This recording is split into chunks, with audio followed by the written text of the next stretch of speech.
pag naglawit ka ng ano, yung isda na dyan, no? Diretso lalim sa?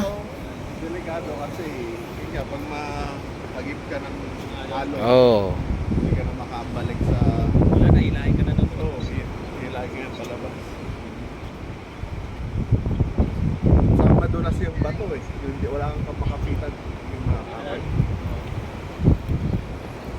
Yung bato na yun, pag napakan ko, wala na, nilas ka na. Yung isla na yan, may nakatira wala no? Wala.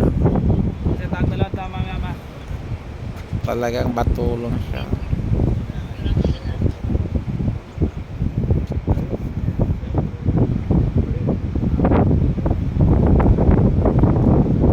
Yung baybay na yun, walang hindi bawal. Oo, hirap pumunta doon. Oo, kasi dito walang madaanan.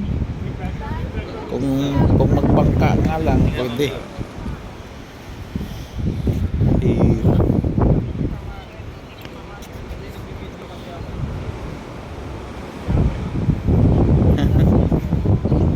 Malamig talaga dito.